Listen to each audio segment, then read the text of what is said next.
Hello student, मैं राजेश कुमार आज फिर आपके सामने एक नया वीडियो लेकर के प्रेजेंट हुआ हूँ जिसका नाम है मेल रिप्रोडक्टिव सिस्टम।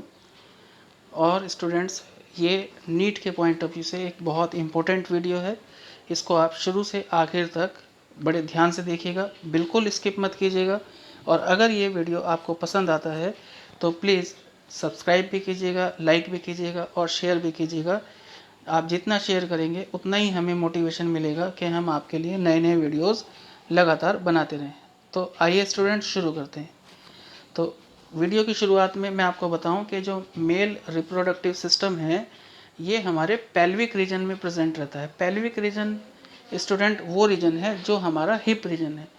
तो आपको समझ में आ गया होगा कि चाहे मेल रिप्रोडक्टिव सिस्टम हो या फीमेल रिप्रोडक्टिव सिस्टम हो, ये दोनों सिस्टम कहीं ना कहीं हमारे पेल्विक रीजन में पाए जाते हैं, हिप रीजन में पाए जाते हैं। और इन रिप्रोडक्टिव सिस्टम का कुछ ना कुछ पार्ट जो है वो एब्डोमिनल रीजन में भी एग्जिस्ट करता है। और जो मेल गैमीट हैं जो इस पर्टिकुलर रिप्रोडक्टिव सिस्टम में प्रोड्यूस होंगे उन्हें स्पर्म कहते हैं। और स्टूडेंट, स्पर्म जो है पूरी ह्यूमन बॉडी की एक इकलौती मोटाइल सेल हैं। यानी जितनी भी ह्यूमन बॉडी में सेल्स एग्जिस्ट करती हैं कोई भी मोटाइल सेल नहीं है केवल स्पर्म को छोड़ करके। फिर स्टूडेंट बताऊं मैं आपको कि मेल रिप्रोडक्टिव सिस्टम में प्राइमरी मेल सेक्स ऑर्गन जो हैं वो टेस्टिस होते हैं। और टेस्टिस ही प्रोड्यूस करते हैं गैमीट्स को और मेल सेक्स हार्मोन्स को, जिन्हें हम टेस्टोस्टेरोन या एंड्रोजन्स के नाम से भी जानते हैं। फिर स्टार्ट करें तो मेल रिप्रोडक्टिव सिस्टम में जो प्राइमरी इवेंट्स हैं वो टेस्टिस में परफॉर्म होते हैं। टेस्टिस स्पर्म बनाता है। और स्टूडेंट उसके बाद फिर एक और स्ट्रक्चर है वास डिफरेंस। वास डिफरेंस जो है स्टूडेंट्स वो रिसीव करती है स्पर्म को टेस्टिस से और इसे पास कर देती है पेनिस के पास। और स्टूडेंट जो यूरेथ्रा है वो स्पर्म्स को ट्रैवल कराने में हेल्प करता है पेनिस तक। और जो पेनिस है वो इन स्पर्म्स को या मेल गैमेट को आगे फीमेल गैमेट में ट्रांसफ़र करता है ड्यूरिंग द सेक्सुअल इंटरक्रॉस। तो स्टूडेंट, मेल रिप्रोडक्टिव सिस्टम में पर्टिकुलरली क्या क्या स्ट्रक्चर इंक्लूड हैं उन पर पहले हम एक नज़र डाल लेते हैं। तो सबसे पहला जो स्ट्रक्चर है वो हमारी पहली बात हुई टेस्टिस है। और फिर उसके बाद दूसरा एपिडिडाइमिस है। फिर तीसरा वास डिफरेंस है। फिर चौथा सेमिनल वेसाइकल है। पांचवा प्रोस्टेट ग्लैंड है। सिक्स नंबर का जो स्ट्रक्चर है स्टूडेंट्स उसे कॉपर ग्लैंड कहते हैं। फिर सेवन्थ नंबर का स्ट्रक्चर यूरेथ्रा। और फिर 8 नंबर का स्ट्रक्चर पेनिस है। स्टूडेंट, हम आगे वीडियो में एक एक करके इन्हीं 8 पॉइंट को स्टडी करेंगे और आपको हर पर्टिकुलर स्ट्रक्चर का फंक्शन बताएंगे, स्ट्रक्चर बताएंगे, उसकी लोकेशन बताएंगे। तो ज़रा ध्यान से देखिएगा।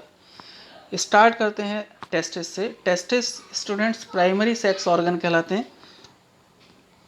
ये प्राइमरी सेक्स ऑर्गन जो हैं वो सिचुएटेड हैं इन एक्स्ट्रा एब्डोमिनल स्क्रोटल सैक।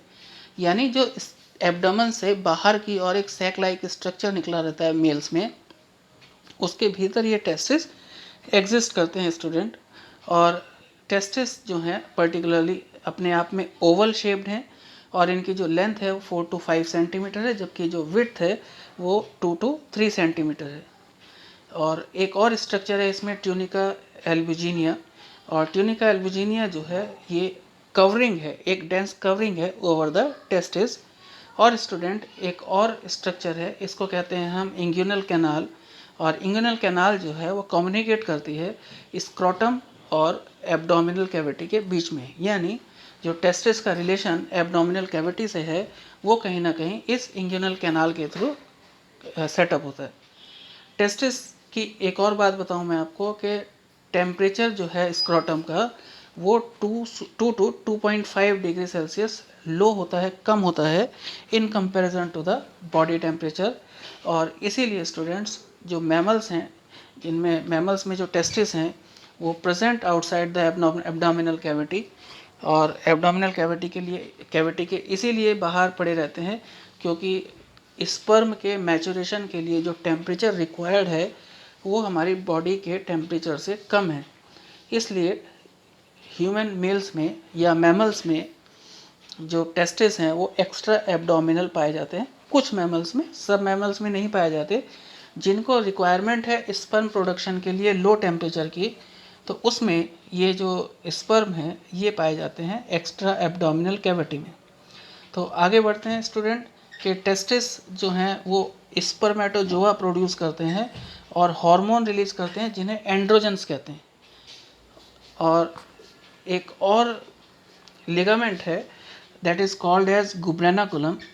ये कनेक्टिव कॉर्ड है, लिगामेंट की बनी हुई कनेक्टिव कॉर्ड है जो टेस्टिस को स्क्रोटल सेक्स से कनेक्ट करती है। ये जो जितनी भी टर्म्स आ रही हैं स्टूडेंट, आप ध्यान रखिएगा, ये नीट में एज इट इज़ पूछी जाती हैं, तो थोड़ा कंसिडर कीजिएगा। टेस्टिस जो स्पर्मेटोजोआ एंड एंड्रोजन प्रोड्यूस करते हैं और टेस्टिकुलर लोब्यूल्स होते हैं इसमें, और इसमें कहीं ना कहीं पर टेस्टिस 250 कंपार्टमेंट्स होते हैं टेस्टिकुलर लोब्यूल्स के। और जो सेमिनिफेरस टिब्यूल हैं स्टूडेंट्स, ये 2 से 3 प्रेजेंट रहते हैं हर टेस्टिकुलर लोब्यूल्स में, यानी each testicular lobule carry the seminiferous tubule in the number of 2 to 3। और इन सेमिनिफेरस टिब्यूल्स में स्पर्म्स प्रोड्यूस होते हैं स्टूडेंट्स, और इनके बीच में जो स्पेस प्रेजेंट है सेमिनिफेरस टिब्यूल के, उसके भीतर भरा रहता है एक कनेक्टिव टिश्यू जिसे इंटरस्टिशियल कनेक्टिव टिश्यू कहते हैं स्टूडेंट।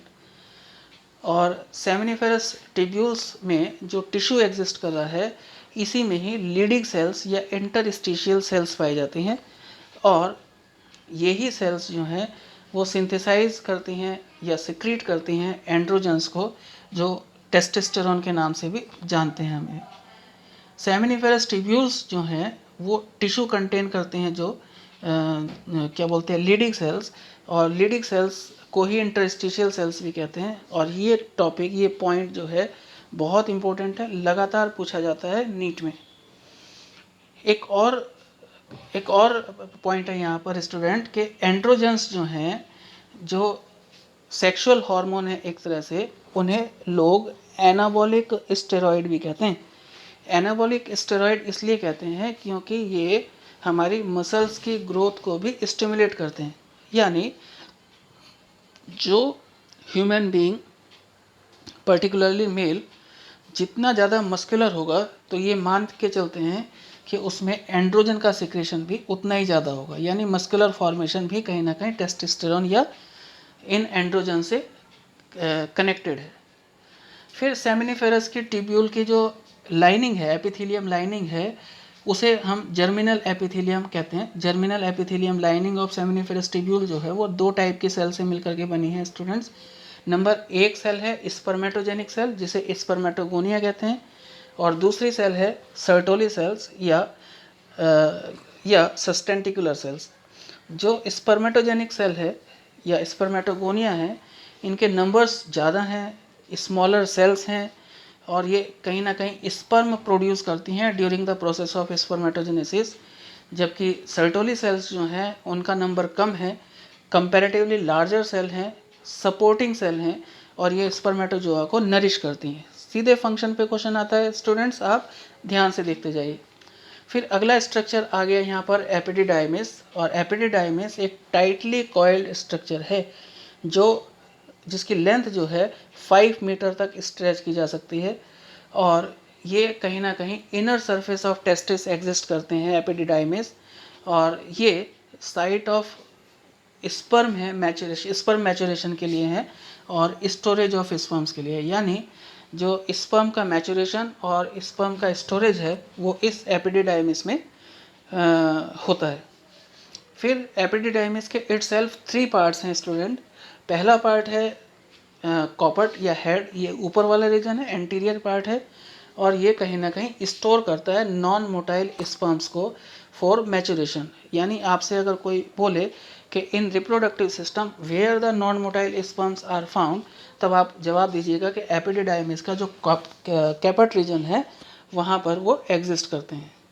और दूसरा है कार्पस और बॉडी, और ये कनेक्ट करता है एंटीरियर और posterior part of the epididymis को।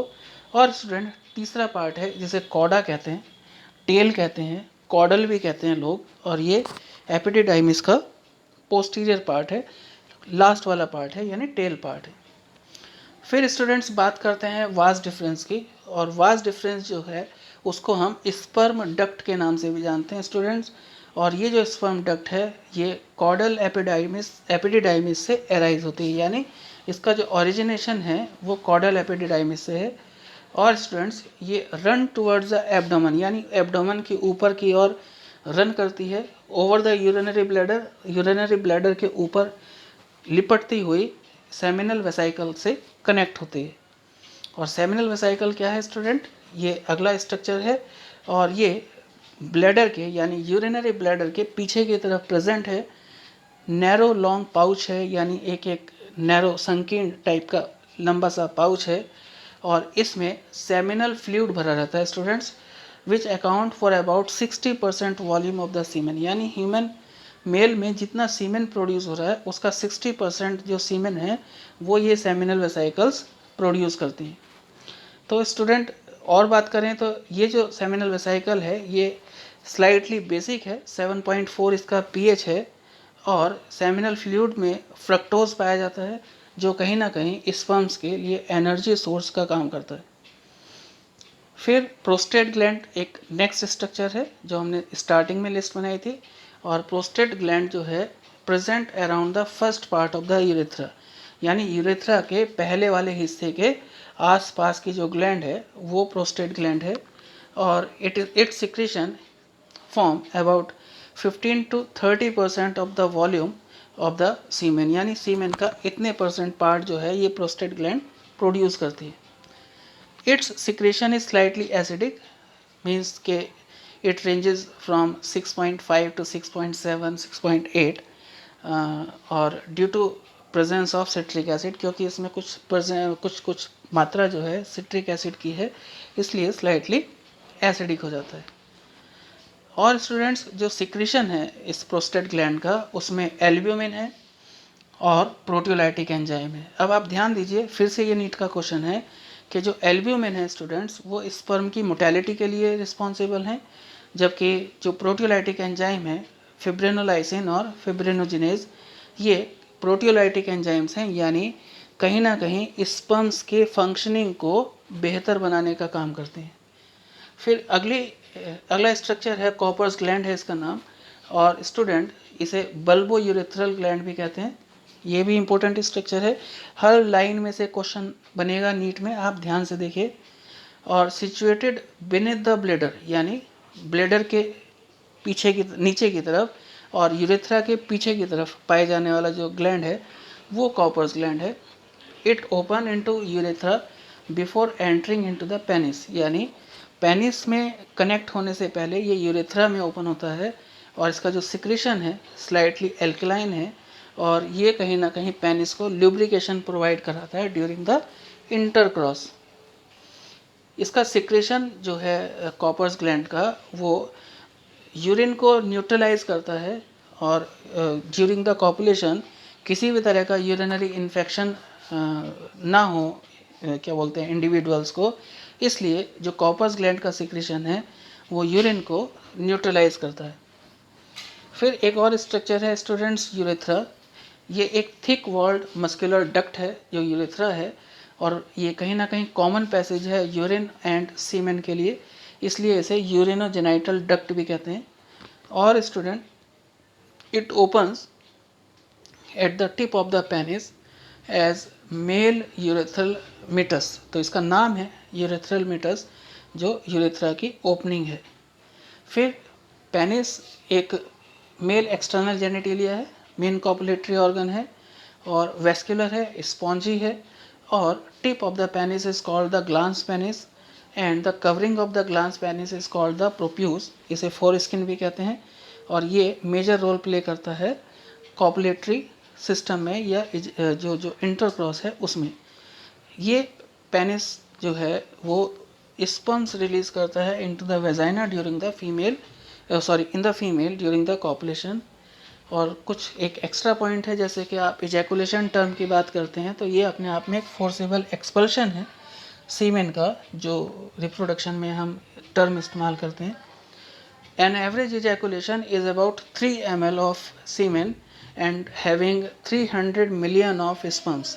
मतलब कि 1 ml of semen should contain 100 million of sperm, और अगर इससे कम होता है तो जो फर्टिलिटी है वो कहीं ना कहीं डाउन होती है।